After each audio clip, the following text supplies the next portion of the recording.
Hello and welcome to this month's market update. I'm joined by Tiffany Yong, member of our capital markets and asset allocation team. Welcome, Tiffany. Hi, Carla. The US Federal Reserve, what's the latest there?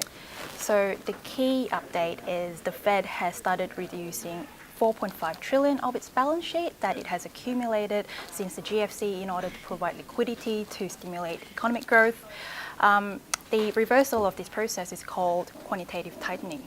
The Fed has also left its target Fed funds rate unchanged between 1 to 1.25%, mainly driven by the lack of inflation data coming through from slow wage growth, even though unemployment is at historical lows.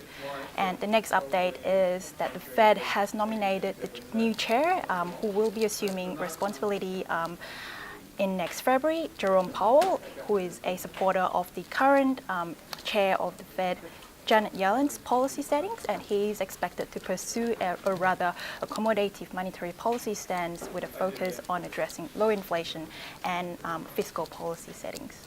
Great, it will be interesting to see what the new chair does.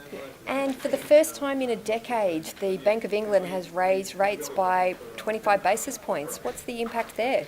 So the UK has raised rates in order to moderate inflation that has been rising since the Brexit referendum.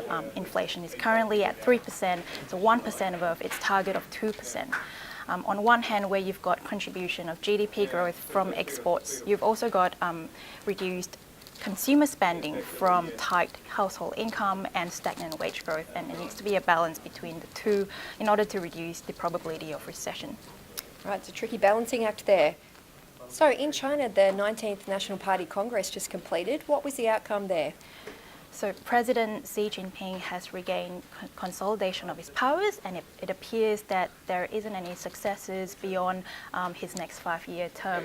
But the key outcome is a shift from a numerical-based target growth to more qualitative-based growth that's focused on stabilizing economic outcomes and investment outlook from a wider dispersion of wealth between nations of different economic status, improving environmental performance, and also innovation in technology. Great. Well, let's see if they can keep the growth up. And how about in the domestic economy? What's the latest there, please? So domestically, while the economy is heavily driven by resources, in the RBA's statement, it states that its economic outlook remains largely unchanged, and this is mainly driven by non-mining services sector within IT, media, health, and telecommunications, and also a pickup in public infrastructure spending. The good news is that the labor market is improving, and we expect to see some wage growth coming through, but high household debt still remains a drag on consumer spending. Right, well, let's see if the festive season can kick up the retail spending. Thank you very much, Tiffany, and thanks to you for joining us. Thank you.